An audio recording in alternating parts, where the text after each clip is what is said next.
Hello guys, uh, I'm back again. Uh, Please subscribe, share, like. And today we are going to talk about North Korea. North Korea has gone nuclear.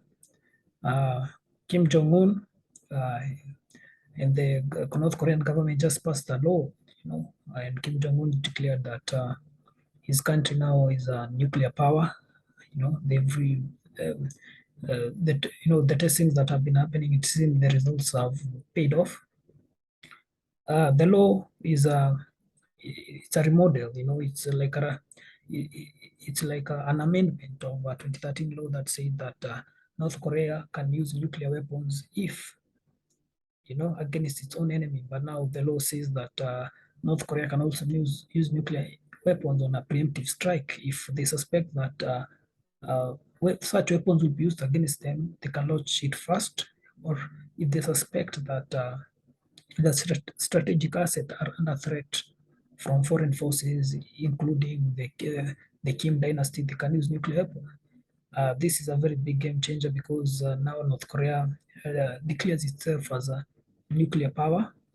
And it's very interesting how North Korea economy is one of the smallest. North Korea has been under sanctions for over 50 years. I think it's the longest sanctioned country in the world. But with a very small economy, you know, it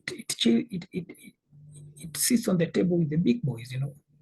Uh, that just shows how a nuclear weapon is a game changer because countries that have nuclear, China, India, Pakistan, Russia, America, Britain, France.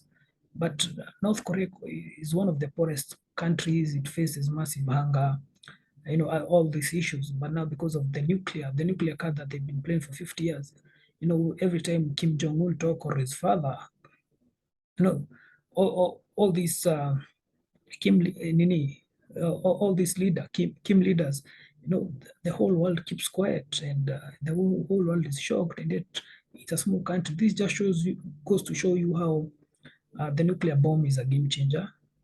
And that's why you see even great powers, they resist anyone to have it. The nuclear weapon is a weapon that needs to be controlled. The law also states that North Korea will never share its intelligence about the nuclear in terms of technology transfer within a country. But people, the analysts are saying that this is just a move to try and clean up its image and try to portray itself as a responsible nuclear power. We must note that because of the Russian-Ukraine war, North Korea has accelerated its ballistic missile test more than ever in history because the world is distracted by the Russian-Ukraine war. All American machinery, resources are in funding Ukraine to sustain the war against Russia. And we also must remember that America is also wary of another adversary, China. So it hasn't paid attention to North Korea. And since only this year North Korea has done the most test over 30 missile tests, that shows you that North Korea has fully taken advantage of the fact that the world attention is on the other side. Especially it's very interesting that North Korea continue ramping up nuclear ambitions, even though it has come from a COVID situation where its economy went down so badly. They've been unable even to get enough vaccine. Their people are starving. But something that always baffles me is how their military is always getting funding. It seems that the Kim dynasty only prioritizes funding for military. Since North Korea failed to take over South Korea, it has decided to pursue nuclear ambitions, to try and contain the American, what the so-called American aggression. But North Korea cannot survive on its own. It's getting support from Russia and China. Russia pumps, Russia and China help North Korea when it comes to the Security Council. They veto most resolution against in favor of North Korea when America tries to put that resolution. The United Nations has said that China has been pumping more oil to North Korea than ever before, because the United Nations oil cap to North Korea does not affect China. So China is pumping oil, is sustaining the Kim regime. There even talks that North Korea, especially the Kim Palace underground, is full of some tunnels that even stretch 200 kilometers. So that he can hide away from satellite. That's why you see it's very hard to know where Kim is, his movements, because he doesn't use open roads, he uses underground tunnels. And there's one tunnel that leads straight away into the border of China. So in case there was a war or someone coming to attack him or a country, he can easily escape. It's like a bunker system that leads up to the border with China. So China and Kim are very great friends, and we must understand why, because North Korea is also a pawn in this geopolitical game between Russia and China and North Korea, uh, because the fact that South Korea is allied to America, China must keep North Korea in its side, because if North Korea was to fall, North Korea will be united with South Korea. And that will mean that the American defense umbrella, will be near now Chinese borders. Because if North Korea was to fall, it means that South Korea would absorb the North Korea. And now the American umbrella will be under the because America protects South Korea, the American umbrella now will extend to North Korea. And we know that America and South Korea have an agreement to protect America, to protect South Korea, even if it involves nuclear strikes. So it means that American defense system radars will be brought near Chinese border, and China doesn't want that. So it has to keep to sustain the Korean. It's about Kim Jong-un sustaining his dynasty, but it's also about a bigger geopolitical game. That's why we saw even before the 3 times that Trump met with Kim Jong-un, even before the first visit he made was to Xi Jinping, and we saw that there's a train all the way from North Korea to China. There's a railway track that goes, because he needed to talk with his master. China is the one that sustains North Korea. China even has a policy. If you're a North Korean defector and you go and you find yourself in China, China returns you to North Korea. Unlike South Korea, where they will welcome you, or Japan, China has a treaty with North Korea. If you're a defector, if you try to escape, thinking you'll find safe haven in China, they'll return you immediately. And this is a whole geopolitical game. And even when he visited Xi Jinping, the second trip he took again to Moscow to visit Putin. So, and we must remember that the North Korean nuclear program was started by the Russians. The Russians were intending to make a nuclear reactor so that it could supply power to North Korea, but the North Koreans turned it into a bomb. I've been studying it, so the USSR was trying to ensure that North Korea is energy sufficient, but the North Koreans took it to a bomb. And this is, when you look at this, the nuclear bomb is an insurance guarantee that the Kim dynasty, because will not be overthrown easily. Uh, because Kim Jong-un has seen what has happened all over the world. What Gaddafi was overthrown, because Gaddafi wanted to have his own nuclear arsenal, but he was overthrown. He was told to give up his ambition. He was overthrown. They've seen what has happened to Iraq with Saddam Hussein. And now they've seen what has happened in Ukraine, because Ukraine had nuclear weapons. But in 1984, the Russians told the Ukrainians to give up the nuclear weapons. And they signed a treaty that Russia will never invade Ukraine, but in 2022, they invaded. So Kim Jong-un understands, he might be young, 35 years, but he understands the political game. North Koreans diplomats are very smart. I was reading an article uh, a few months back about a former American diplomat who was in the negotiation. He was in the Obama government negotiating with North Korea in terms of for it to demilitarize, to shelf its nuclear ambition. And he was saying that North Korean diplomats are very, very, very smart, knowledgeable. They read everything. They come on the table knowing what they want. They have, because we know Kim Jong-un is a very ruthless person. He doesn't want to take any chances. Their diplomats are very smart. They come on the table knowing what they want. They'll even push the American diplomats to task. They'll engage mentally. So these guys are no jokes. They understand what they want.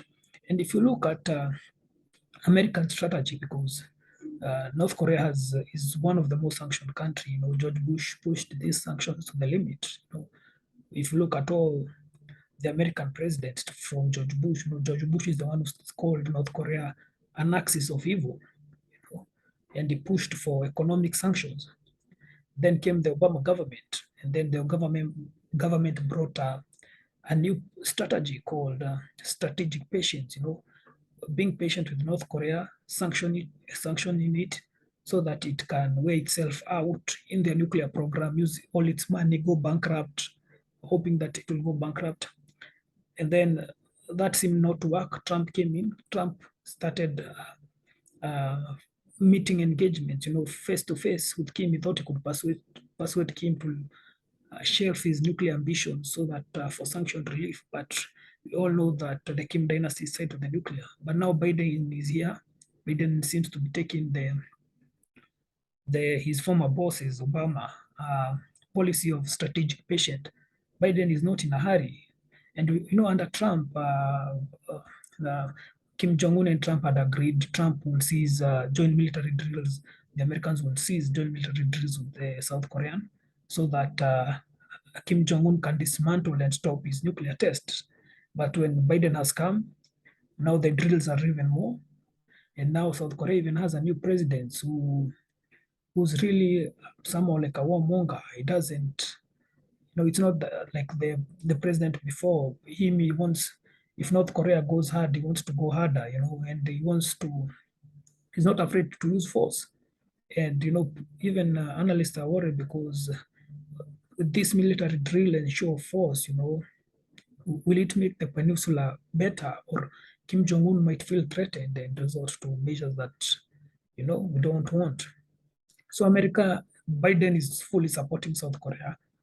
He's saying he wants to engage with Kim, but it's up to Kim Jong-un, and he doesn't want to put preconditions on the engagement. The US government will provide anti-defense system, missiles. They want to prop up the South Korean government to be ready because, tensions seem to be rising because especially now, if it's true what the Kim Jong-un and the state media, they are saying it's a nuclear power now. The next thing now is to perfect their ICBMs to be 100%. They say that the ICBM can now reach in America. They can strike American allies like South Korea, Japan.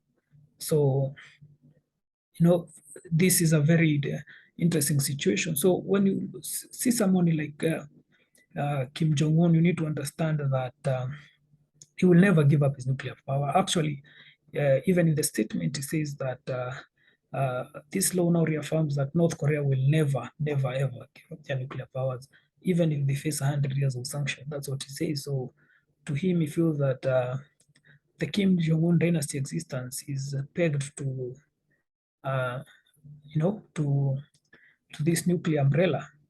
But it's something that I'll watch on and try to see how the geopolitical game plays, especially now because, there's tension between Russia and Ukraine, the war, tension between Taiwan and China, and, now North Korea is another one. So I feel that all these actors, and there's a lot of, activity going on, especially in terms of rhetoric and, diplomacy is fading away, like there's less engagement, but now it's more force, and we must not forget that Obama started the pivot to Asia policy where they were to send 60 to 70% of naval forces into the South China Sea and around the Pacific, the Japanese, the South Korea, so that to contain China and contain countries like North Korea, there's there's even talk in South Korea that South Korea should now start thinking of developing their own nuclear program, even though they're under the American nuclear umbrella. They feel that 70%, a census was done, 70% want, to have their own nuclear program just to be sure, because they don't trust the Kim regime because it's very desperate. And people say that when North Korea start behaving like this, they are looking for recognition and they are looking for an economic support, because there's always a trend. They go quiet and then they start to test missile, being arrogant, so that the world can pay attention and come to them and give them some money, aid, and then they go down and then they return again. And you must remember that the Kim Jong-Un government does not transact. It doesn't operate, it doesn't conduct economic activity with other country. It's accused of being the largest counterfeit of AK-47. It sells drugs, being the largest counterfeit of American dollars. It's into human trafficking. You know, the Kim government sends workers to Russia, to all this China. Then when workers are paid salaries, construction workers or manual laborers, half of it goes to the Kim family. So it's a very, very corrupt and dark system. It don't want to. It doesn't operate like a normal country. It operates like a medieval. I don't think even medieval operates like that, because I feel like even medieval countries are organized. If you look like the Roman Empire, it was a very organized system. So the North Korea, literally everyone, suffers because of the Kim dynasty. There's talk of a sister will probably take over. The sister is married to the son of the second most powerful person in North Korea, the commander general. So, and the sister, people say she's even more harsh than Kim Jong-un. But we'll wait and see how this political game goes. All in all, I'll just keep a check on it and give you guys an update. Thanks, guys. Have a good day. See you again. Cheers.